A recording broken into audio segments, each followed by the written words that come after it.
All right. Welcome to another episode of the GSMC Wrestling Laureate podcast, brought to you by the GSMC Sports Network. I'm your host, Eric Rodriguez, here every Monday through Friday, 8 p.m. Pacific time, 11 p.m. Eastern. Here on the GSMC Sports Network, we give you everything in terms of professional wrestling, all the action inside and outside of the ring, backstage drama. Also, we talk about superstar contract updates, maybe some injuries, maybe stuff, in between promotions and collaborations from NXT to TNA to WWE to AEW to MLW to to the GCW, also to Stardom, New Japan Professional Wrestling, the CMLL. If it makes headlines in terms of professional wrestling, we cover it here on the GSMC Wrestling Laureate podcast. So yeah, honestly, hey guys, today is Friday. 1010% happy it is Friday. Gotta be honest. Although I'm not a guy who has the weekend, well, not the weekend, but like Saturday off. Those who work 9 to 5 jobs, Monday through Friday, that's cool.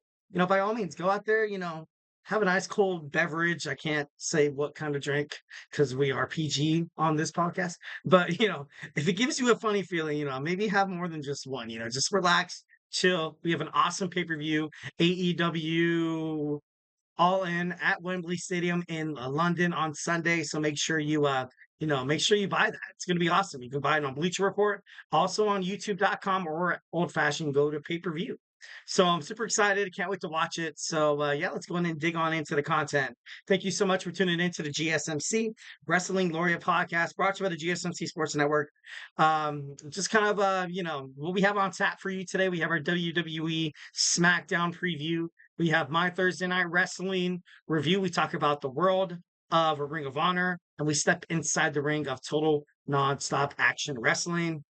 And then in our third segment, we're going to talk about Roman Reigns is in way over his head. It's going to be crazy. What he needs to do to beat this new bloodline. Backstage, you've kind of seen Paul Heyman ever since his hiatus with WWE. It's been about time that you know, it's you know, it's that not Triple H. Triple H isn't really I feel like all in all, I feel like Roman Reigns, he wants to be that next guy, 1010%. And and we're gonna talk about that on our third segment. And our fourth segment, we're gonna talk about our AEW all in Wembley Stadium. So I can't wait to can't wait to see that. And we in our fifth and final segment of Friday, we're gonna jump on into our our Friday, our wrestling news roundup. I got a chat right here from BBC News. BBC is saddened to learn the death of Tony Khan, founder of AEW. The condolences was wow. That's huge. Hold on, let me wow, that would be a huge that would be a huge story. I'm sorry, like that just that kind of flustered me a little bit. Like that's crazy. So as soon as my phone likes to let's say Tony Khan. Damn, I'm sorry. Nothing like that. That chat, kind of spurred some interest. And I'm not really seeing anything that confirms said comment. So dang, well, that's crazy. Like, why do you guys scare me like that? That's insane. But Tony Khan, as of right now, seems like he's alive and well. So that's that's kind of crazy for a comment. But so yeah, let's sorry, kind of fluster the whole thing there. Uh make sure you guys hit up that super chat box. Whether if you got a burning question or a hot take in terms of professional wrestling or just something you've been dying to get off your chest, we are all ears here at the GSMC Sports Network. And this show is all about keeping the conversation lively, keeping the party going, making sure your voice is part of the mix. So don't be shy. Drop your thoughts inside the chat. And if you really want to make a difference, your comment and question gets to make sure your comment or question gets noticed. Why not use that super chat?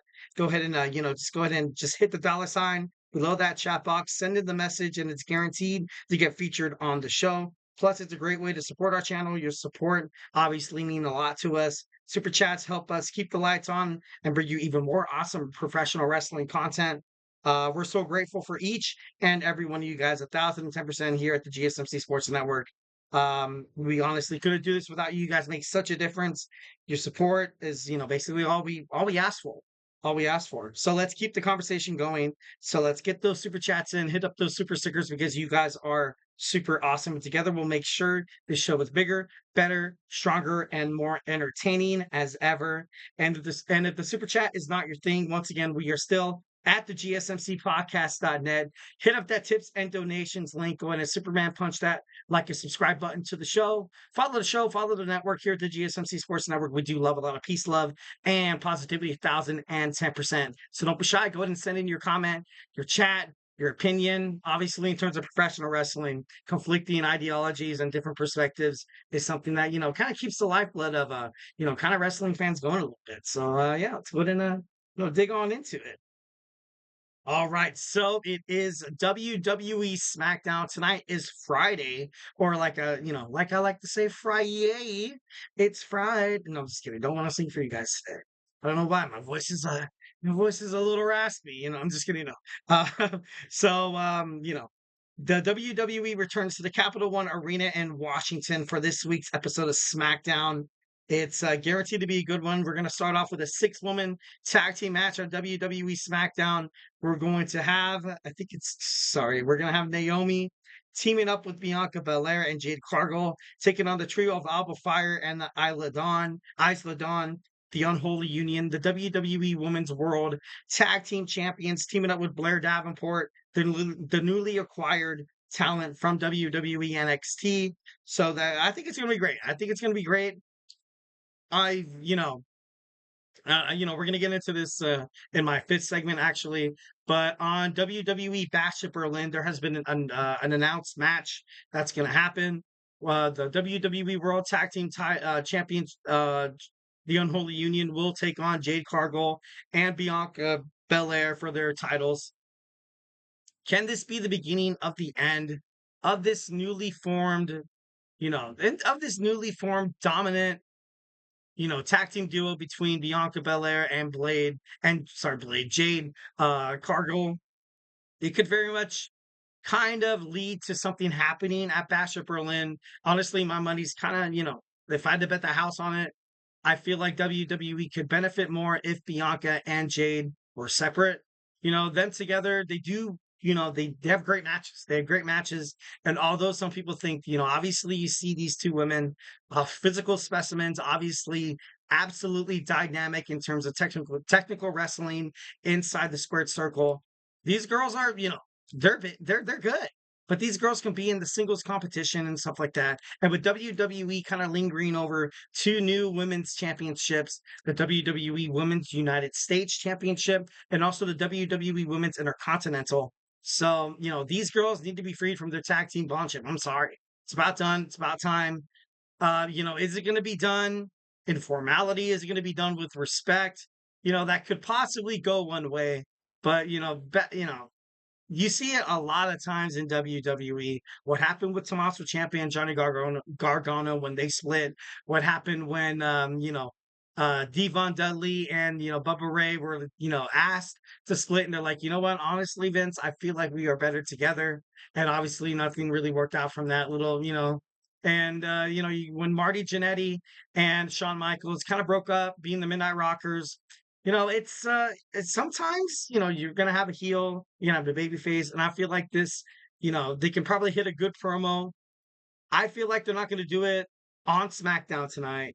I feel like it's going to be at WWE Bash at Berlin. It's gonna be huge. It's gonna be one of the biggest, heel turns in the WWE history.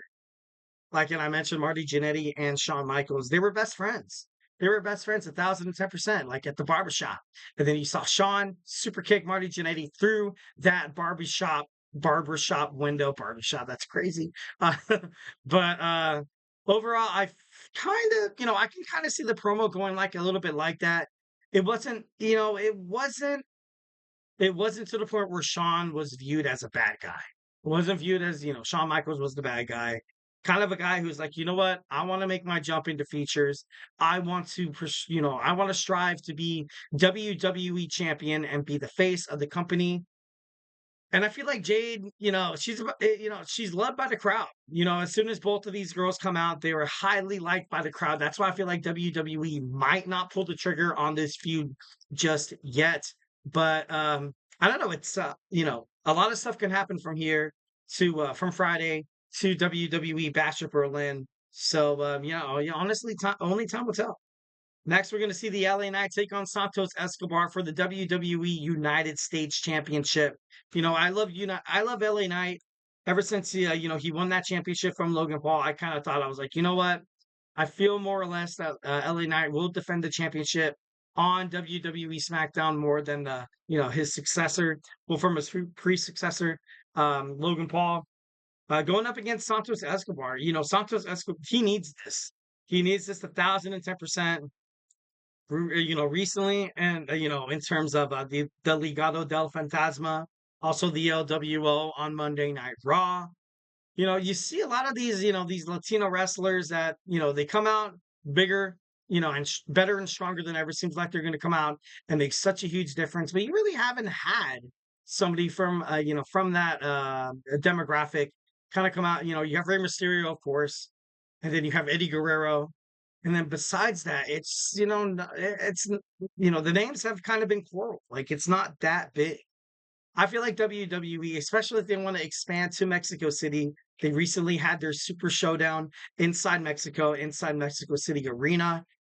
And then you had recently their newly formed partners from the TKO Holdings, the UFC, has a UFC Performance Center in Mexico City to try to reach out to Latin American MMA fighters. Because over 150 fighters inside the UFC right now is Latin American, and 20, and are from 20 different Spanish-speaking countries. That's huge. That's huge, and WWE looks to kind of piggyback on that idea that UFC has, and they want to bring the next Rey Mysterio. And you can't really blame them. Like, what has Rey Mysterio really done on WWE Raw with the LWO? It's just, at this point, it just kind of seems, I don't know, for me, it's like, it's bananas. Zelina Vega, I get it. The LWO, yeah. But I don't know. I just feel like he could be doing a lot better. And I think with this promotional going toward Puerto Rico, obviously you see Bad Bunny on various, WWE events, either if it's Backlash or if it's WrestleMania. WWE, they recently signed Stephanie Vicure, part of the CMLL Lucha Libre. And it's just, times are changing. Times are changing, and wrestling is changing, and everything is becoming international. And it's 1,010% time for WWE to kind of reach out to some Latin American, kind of outlets a little bit. Next, we have the Grayson Waller effect with Cody Rhodes on WWE SmackDown. Obviously, you kind of have the lingering feud with Kevin Owens with Cody Rhodes, but then you also have Austin Theory and Grayson Waller seeming like they're kind of at odds here. I want to see Austin Theory make it back up to the main event kind of caliber. I feel like on WWE SmackDown, there's like 4 or 5 other guys that are arguably better. No, not even better. That could kind of match up in the same ring as Austin Theory. Right now is the best time for Austin Theory to kind of become a singles wrestler. And I've mentioned this before, that I feel like Austin Theory's title push when he won the WWE Money in the Bank contract, I feel like it was 2 years too early. No, he wasn't ready. He wasn't ready. The fans weren't ready. Fans were ready, and obviously you had a bunch of idiots running the WWE creative team, and it was bad. It was bad to a point where people, like, whenever he came up on the screen, they're like, "Man, Austin Theory's a joke." The fact that he can actually bounce back and pursue his career and actually be someone with this new push, it would be astonishing. 1,010%. It would be one of the biggest face turns in WWE history. All right, next we have the Bloodline taking on the Street Profits for the WWE Tag Team Championships. This could be big. This could be big, but we all know what's going to happen. Obviously, the Bloodline's going to win, and I hate it. I hate it. I'm just kidding. But I feel bad for DIY. Obviously, it could be on, I love the bloodline, everything they represent, and I love the Street Profits. Oh my God, the Street Profits are so crazy. They should be tag team champions, and DIY should be tag team champions. But instead, you have a breaking, you have a weak Judgment Day storyline, a Judgment Day faction that is declining week by week. JD McDonough and Finn Balor having the champion. Like, when is tag team wrestling gonna, when are the tag team champion? Like, when is the division gonna actually feature people who fight tag team? So, 1,010%. I can't wait to see what happens on WWE Smackdown. So let's go ahead and jump on into our next segment, my Thursday night wrestling review. Oh, we're going to talk about TNA. We're going to talk about Ring of Honor as soon as we go back. So, hey, do not go anywhere.